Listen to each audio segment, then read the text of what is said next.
Wondering why the person you met and fell in love with is now the person you would like to strangle? Stick with me and we'll talk about two dynamics that could be ruining an otherwise healthy relationship. Hi, my name is Christine Dossi. I'm the CEO and founder of Sacred Vitality, and I'm a consciousness coach and energy healer. And I help people relieve themselves of old stories, old programming, and old beliefs so that they can step into their present moment with joy and love and being able to design a life that they love. So you meet someone, all the butterflies are happening. You think that they are so amazing and you fall head over heels and into a relationship with them. Maybe you move in together. Maybe you get married. Maybe you start to have kids. And then a couple of years goes by and next thing you know, you want to murder them because they're not loading the dishwasher on time or they're hiding in the bathroom playing their video games. Sound familiar? We're all in relationship with everything that is happening in our lives. And of course, when we're in relationship with other people, we want to feel like we're seen and heard, and maybe ideally want that honeymoon phase to last forever. But then we start to learn more about them. We start to see all of their little habits that come up and things that drive us crazy. But really, the most destructive thing that can happen is when past programming or energetic structures start to come into play in your relationship that have nothing to do with the relationship itself. So let's talk about these.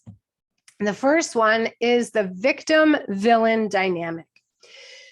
The victim-villain dynamic, in essence, is that someone is a villain and always the bad guy or bad girl and creates, drama and oppression and suffering for the person in the victim state.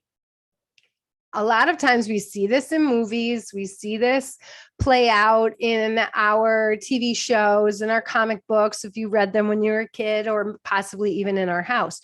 So it's something that we're familiar with. And so we don't always see consciously what it is and how it's actually playing out.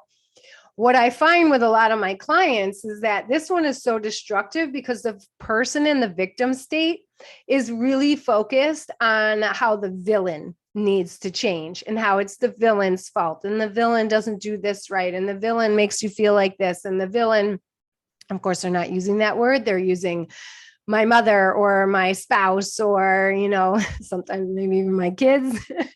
But truly what's actually happening is you're caught in this space where you're made to feel less than, but it may not actually be happening in reality in the relationship. It might be because of an old story, because of an old program, because of an old perspective that you're running on, and you're just using it as a lens through which to perceive and understand your current situation. And so it is not allowing you to see the responsibility that you have to set healthy boundaries, to take control of your tone, to deal with your overwhelming emotions or feeling not good enough. And when this plays out, there's a lot of blaming, there's a lot of tit for tat, there's a lot of arguing and shaming and manipulating and sometimes even lying.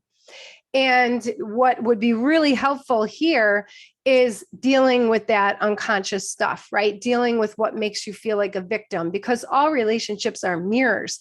So what are we seeing in the other person that is really actually part of what's going on inside of us? And don't get me wrong, the victim-villain role can switch even in the course of a conversation.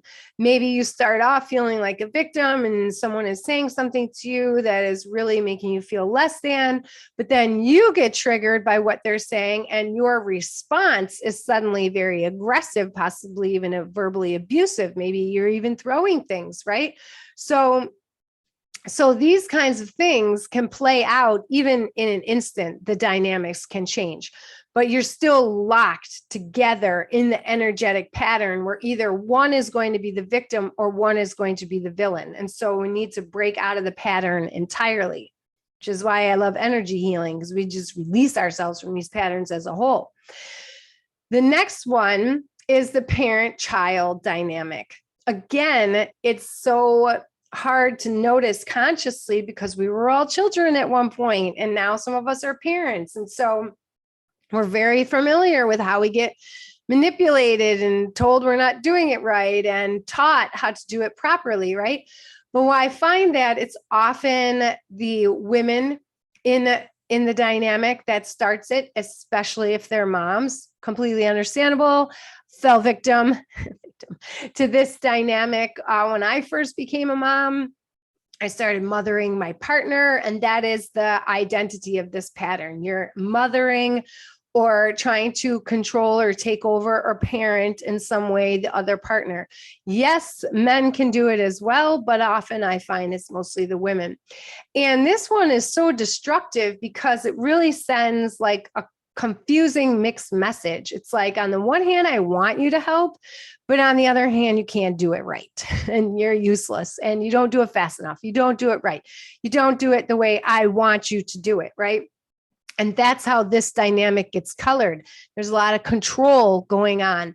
There's a lot of, I said, do it, so do it right now, right? There's a lot of expectation that comes in, and the parent gets frustrated that they feel like they're doing all the things, because oftentimes towards the end of this pattern, or when it's really, really embedded, they are actually doing all the things.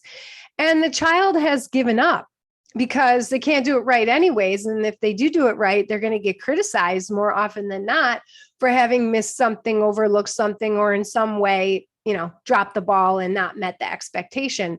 And especially with men in Western culture, I know a lot of guys, and all their moms used to do all the stuff for them. So it's real easy for them to be like, well, I can't do it right anyway, so you do it. You're so good at it. You do it so much better than me, right? And that's how they're like, think that they're complimenting you, but really they're just avoiding responsibility. So how to get out of this pattern is really let them fail. Teach them what you want them to do, but also you got to let go of some of the control. I know it can be hard. You want your kitchen clean. You want everything where it's supposed to be. If that's where you're at, you want it done when you want it done. Yeah, but we can't do all the things and get the help at the same time. But in both of these cases, what I really love is energy and relationship clearings, and a form of energy healing. And I love it because we all come in with this baggage of expectations of couples should be like this, the partner should be like this, a husband, a wife, whatever, all these stories, all this stuff, or past relationship trauma. And we put it on our partners eventually. Like once we get out of the honeymoon phase, we start piling on all the old stuff, and it interferes with the relationship that could actually be. So when you have a relationship clearing, you get rid of the contracts and the agreements, you call back all your own energy, and you deal with the underlying root beliefs that are causing you to get trapped into these dynamics, so that you can release them and move on. And then have a healthier relationship, or clear off the lenses of how you're perceiving what the other person is doing, and learn to fight, because of course we're going to fight. We're humans. Learn to argue and fight in a way that's healthy, where you're focused on the specific problem at hand, instead of you start off arguing about the dishwasher, and next thing you know, you're bringing in stuff that happened 6 months ago, 3 years ago, 10 years ago, and all the things get piled on, right? That's an indication that maybe you need a reset or a refresher in your energy for the relationship. So the victim villain, got to deal with your beliefs and bring that to the conscious. What is making you feel like a victim? Because all relationships are mirrors. So what is actually going on in your own dynamic? And the parent-child one is dealing with the manipulation and the control that comes with maybe you not feeling good enough, right? And then causing someone else to not feel good enough. And in both cases, a relationship clearing can really help you to reset and move on in a healthier way. So there's a link below if you are interested in getting one for yourself and your relationship. And make sure you hit that subscribe button so you can watch more videos in the future.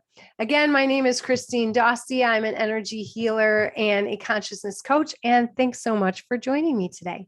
See you in the next one.